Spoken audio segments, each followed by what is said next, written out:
Hello everyone and welcome back to LewisFiction and another retro fanfiction, the series where we take old fanfictions from my other channel Lewis Films and re-upload them on this channel for new viewers or potentially even old viewers to sit back and enjoy.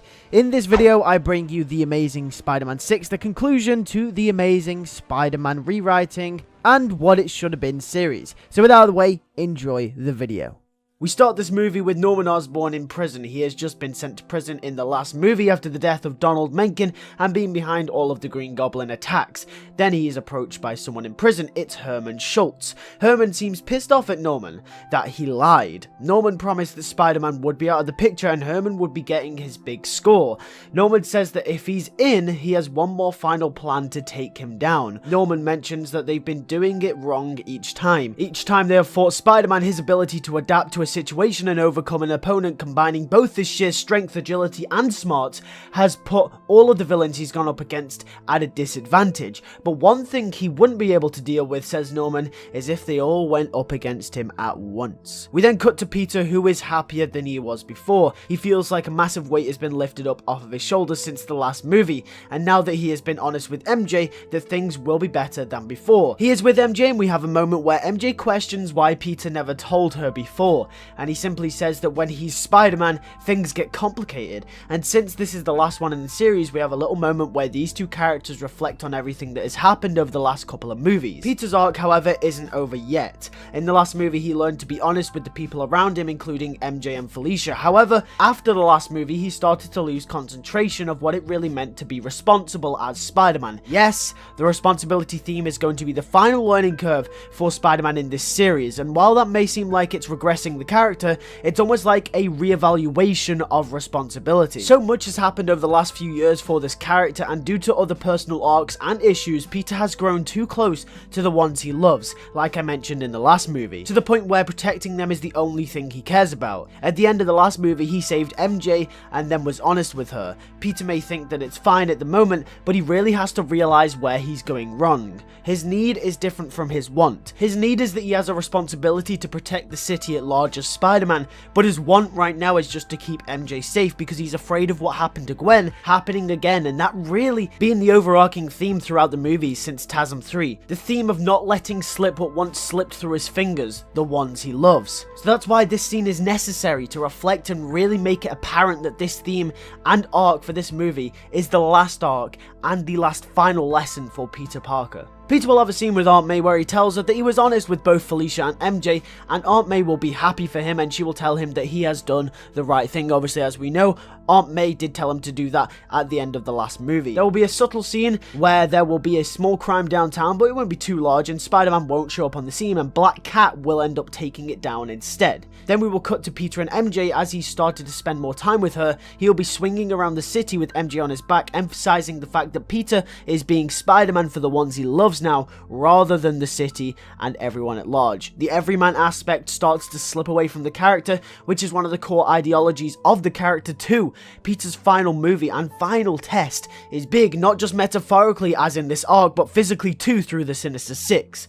As we cut back to prison that holds Norman Osborn, he has gathered Alex O'Hearn and Herman Schultz, and he says that he has someone on the outside who has helped him stay hidden all this time, and he specializes in hiding in plain sight, and will help them get out of prison. His name is Dimitri, but more commonly known as the Chameleon, aka the one who helped Norman fake his death in the first place. The Chameleon calls in and has infiltrated the prison by impersonating a guard, and allows Norman and the others to know the exit plan. So then the Chameleon, Norman, Herman and Alex all escape prison, and they go back to the ruined Oscorp Tower, which is now up for sale. We then get a scene where Norman reminisces about all the good times he had at Oscorp with Harry and Richard, just to show the human side of Norman Osborn. But then when he thinks about Richard, he gets mad and is reminded of his goal, the one he needs to destroy, the pest that bothered him and his family for decades, the Parkers, aka Peter Parker, aka Spider-Man. Norman says that there are two more members he has in mind for the team, and that they will be the two heaviest hitters, and they were just in very high containment. That is why the reason why Chameleon couldn't actually break them out. Norman reveals some upgraded Shocker and Rhino armor Oscorp had in development for these two before they were put in prison by Spider-Man before. He equips the Chameleon with some stun grenades and bombs.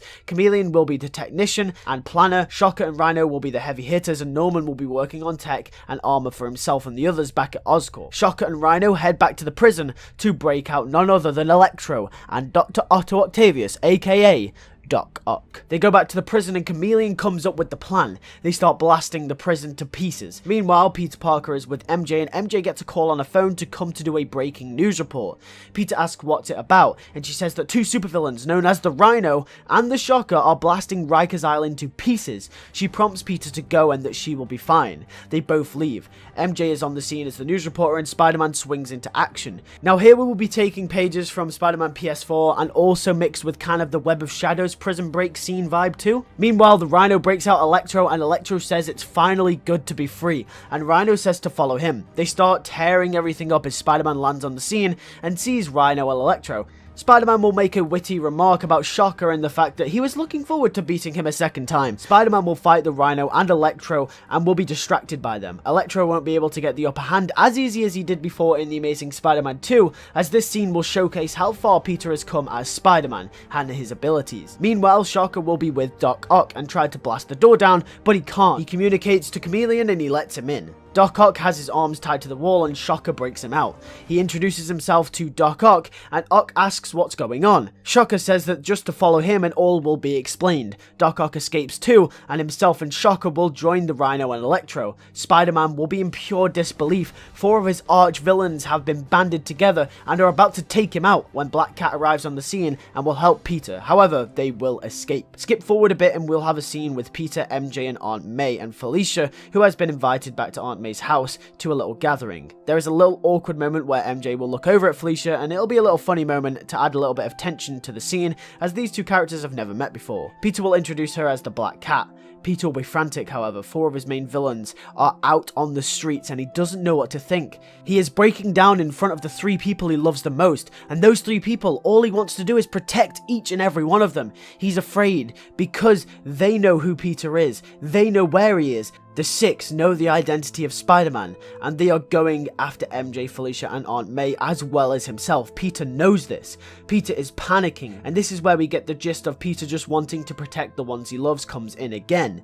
All he cares about doing is just protecting these three people, although some of his attention should be on the bigger picture. To his knowledge, four villains are out there, but countless people died at Rikers, and maybe even more will if Peter doesn't do anything about it. Felicia pulls him aside and has this conversation with him. As a superhero herself now, Felicia needs to remind Peter. Felicia says that they need to take this more calmly because more people will die if they are not careful. They need to defend New York, not just MJ and Aunt May. Felicia, who in this universe barely grew up with a family and now only really having Peter in her life, the only other thing or group of people she is connected to are the people of New York City, the people she is now protecting. Felicia tries to tell Peter this, that Spider-Man isn't meant to single others out. He's the everyman, and Peter, in his arrogance, because he's afraid, says she's wrong. Felicia says that he needs to get over himself. Peter argues back, saying, try having someone you love ripped away from you by fault of your other half and then try loving again. And Felicia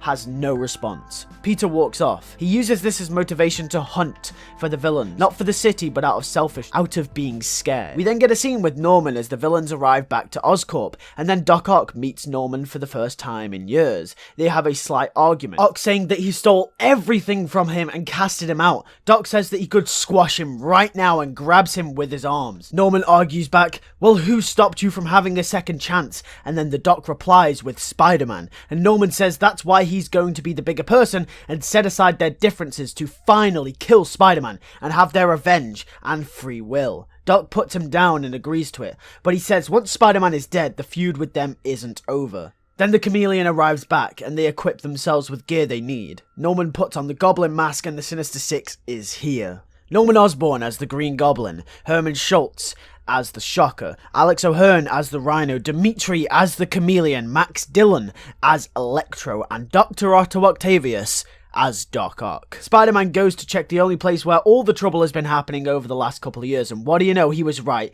He lands on Oscorp, and then out of nowhere, Electro zaps him. Spider-Man manages to cling to the side of the building, then Doc Ock bursts out of the window and knocks him down to the floor on the street. The crowd starts clearing out as Chameleon throws a smoke bomb, confusing Spider-Man. Then Rhino hits him, and Shocker blasts him. Spider-Man is on the floor, and then a laugh can be heard, and the Green Goblin flies above Spider-Man as the smoke clears. The Goblin is back, and Spider-Man's eyes widen as he looks around him to see himself surrounded by nearly every big supervillain he's ever went up against. They have a fight, and the Six come out on top, obviously. Spider-Man is beaten to a pulp. He escapes, and then Felicia finds him and brings him to the house where MJ screams in horror as Peter is bleeding to death on the sofa. Aunt May tries to patch him up as best as possible. Peter is down. Then the Six are causing havoc around the city. They threaten to destroy everything, the city, everyone he loves if he does not show himself for a final showdown. The city is starting to become a war zone, each member of the Six tearing things up left and right,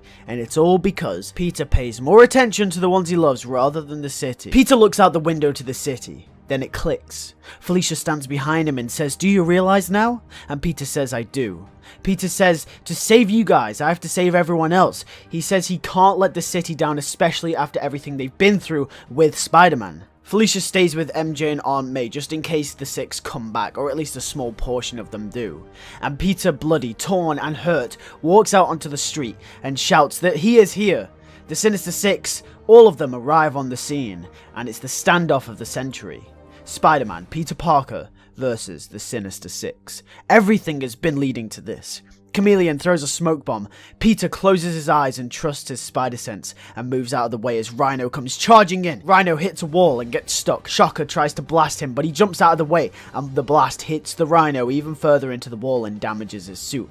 Electro tries to blast him, but Peter is dodging all the blasts left, right and center until Doc Ock grabs him and throws him at a wall. Peter lands, and that was one mishap. He can't have many of them more. Peter webs Shocker's gloves up, hoping they'd overheat, but they don't, and Shocker melts the webs off, saying that he's learned from last time they met. Electro and Shocker carry on blasting him, but Peter has an idea how to defeat them. Spider-Man positions himself where they're either side of him, and they blast each other and overcharge each other and blow each other up. Spider-Man webs Shocker and Electro down to the floor. 3 down, 3 to go. Doc Ock goes after Spider-Man again. They fight each other for a while, whilst Chameleon and Norman sit back and watch and devise another plan. Spider-Man defeats Ock and then swings over to Norman. The Green Goblin stands in front of him, his last stand.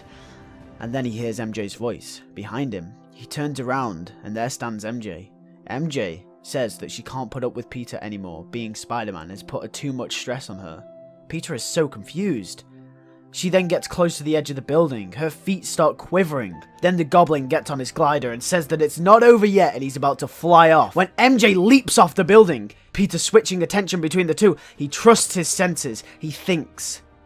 And he leaps after the Goblin and grabs his neck with his arms. The Goblin is surprised. MJ activates a parachute and transforms into the Chameleon. Their plan had been foiled and Peter's arc is complete. He has learned he couldn't let the Goblin get away, because if he did, and he was selfish and saved the fake version of MJ, the likelihood is the Goblin would have gone after the real MJ. So he's learned to save the ones he loves. He has the responsibility as Spider-Man to save the city first and everyone else, and act as the everyman. Spider-Man and the Goblin have their final battle. It's rough and it's tough, but Spider-Man comes out on top and the city cheer for Peter Parker as he collapses to the ground. The real Mary Jane arrives on the scene with Felicia. They run over to Peter, who is on the floor barely breathing, but he's still alive. Cut to a couple of months later, and Peter is happy with MJ, although he still looks like he's recovering. We get an ending narration from Peter Parker as it's finally over. Andrew Garfield's Spider-Man story comes to a close. He defeated the Sinister Six, he defeated the Goblin, and the city is going back to normal. We then get a post-credits scene. Peter is with MJ, and then it comes on the news that a strange man, grey, tall, and large, has entered through a portal of some kind, and he's looking for Spider-Man. He says his name is Morlin. Thank you for watching the amazing Spider-Man 6 retro fanfiction. If you did enjoy, make sure to like on it, and also make sure to subscribe so you can stay up to date with all future fanfictions. And with that being said, I'll see you all later on Sunday for the Venom Lethal Protector movie. Take care and peace.